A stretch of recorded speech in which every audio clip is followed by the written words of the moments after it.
Fala Gabira, aqui é Adriano Gabiru e hoje eu quero trazer para vocês a resposta de um questionamento que me foi feito, que eu acho que é até simples de responder, porque se trata de uma questão ideológica, política e não menos matemática de se responder.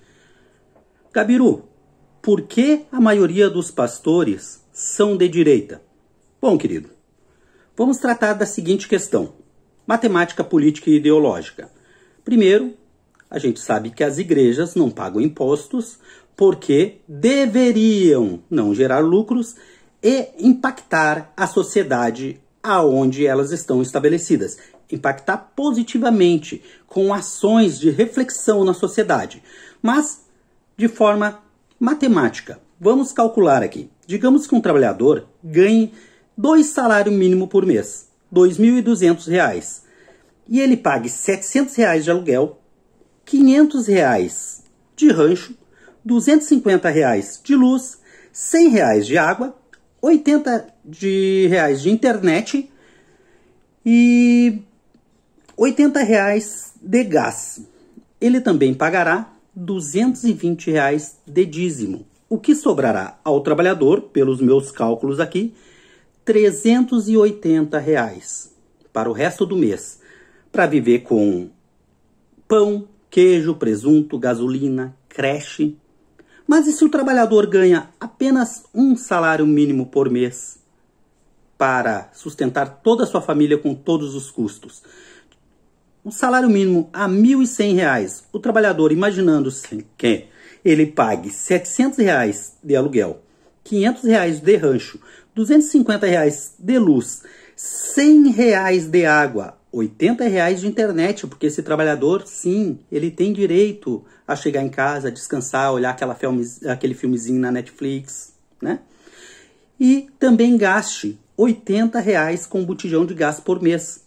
Ele também dará R$ 110 de dízimo ao mês, o que acarretará em menos R$ 720 ao mês deste trabalhador, para viver com pão, queijo, carne, que às vezes não conta no rancho, a gasolina do mês, a creche para os filhos deste trabalhador, com menos R$ 720 por mês.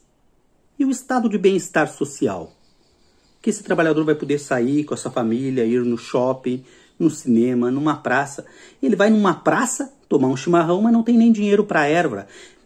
Então, por isso que a maioria dos pastores acredito que são de direita, porque independente de quanto o trabalhador ganhar, o fixo do pastor é 10%. Se ele ganha 2.200, é 10% sobre isso. Se ele ganha 1.100, é 10% sobre isso. Então, os pastores, os líderes religiosos, eles não estão se importando com a inflação ou com o direito do trabalhador, ou com o quanto o trabalhador tem o poder de compra. Porque se o feijão é R$ 4,50 e passa a R$ 9,00, para o pastor, 10% de 1.100 continua sendo 110. 10% de 2.200 continua sendo 220, independente da inflação. Então, os pastores não estão preocupados com as causas trabalhistas, porque os 10% deles são fixos, independente se o salário está desvalorizado ou valorizado. Se estiver valorizado, bom para o trabalhador. Se estiver desvalorizado, para o pastor não faz a mínima diferença. E alguns hão de dizer: ah, mas a minha igreja ajuda. Ajuda ou distribui? Porque senão nós estamos falando daquela chamada igreja Zambiase. Porque a igreja ganha, arrecada e distribui. Tem igrejas que vão aos supermercados e ganham quilos de alimento, fazem estoques de alimento e ok, levam para suas congregações e distribuem. Mas as igrejas não tiram do seu caixa. Por exemplo, uma igreja, ela ganhou de dízimo, digamos, R$ 20.000. Pagou no aluguel do prédio, na água, na luz da igreja, na internet da igreja, no salário do pastor que ele tem que viver, digamos que ele ganhe R$ 3.000. Quanto que ele gastou em tudo isso? A igreja gastou exatamente R$ 12.000 com tudo isso. Sobraram 8.000. Esses 8.000, a igreja abre o seu caixa e compra cestas básicas para distribuir na sociedade, ajuda, impacta a sociedade onde vive? Ou a igreja fica com aqueles 8 mil guardados no seu caixa pensando, ah, mas o mês que vem eu tenho que ter isso aqui, tem que guardar, tem que ter esse caixa.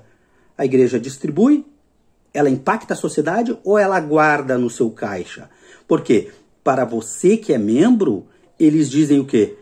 Amado, tem que ser obediente, tem que acreditar, tem que ter fé, é obediência e Deus proverá. Mas o Deus proverá vale apenas para o membro, não vale para a igreja que diz assim, ah, o mês que vem eu tenho que guardar esse dinheiro. E você, membro, você consegue ter o estado de bem social, viajar, ir para a praia, porque os pastores, a maioria, vão para a praia. Não que seja errado eles irem. O que eu estou dizendo é que não pode. Nós temos um monte de pastores gordos e ovelhas magrinhas, igrejas cheias, pessoas vazias. É isso que eu estou dizendo. E a sua congregação? Ela presta conta? Ou a prestação de contas é aquela assim, não, entrou 20 mil, nós gastamos 12 mil, tá, e o restante? Ah, os outros 8 mil foi para a sede, os outros 8 mil nós tivemos que guardar. Porque quando é para o membro, é dito, crê somente, Deus proverá. Mas para a congregação não. Então, meus amigos, é por isso que eu acho que a maioria dos pastores são de direita. Porque os 10% deles é imovível, é imexível. Porque além dos 10% que é imexível, nós temos ainda que o fulano lá que é o pedreiro, ele vai trabalhar para a igreja, ele vai lá e faz a parede. Ele acaba trabalhando gratuito para a igreja. O cara que instala o ar-condicionado, ele acaba instalando o ar-condicionado de graça para a igreja, porque ele é membro da igreja. E fora isso, quando chega no final do mês, ele tem que dar o dízimo ainda. Mas se a igreja não tivesse aquele cara ali, teria que contratar o cara para instalar o ar-condicionado. Teria que contratar o pedreiro. Por que ela não contrata o pedreiro? Não contrata o instalador de ar-condicionado direto da congregação deles? Não, eles pedem como se fosse uma oferta daquele trabalhador. E fora isso, o trabalhador ainda vai dar o dízimo.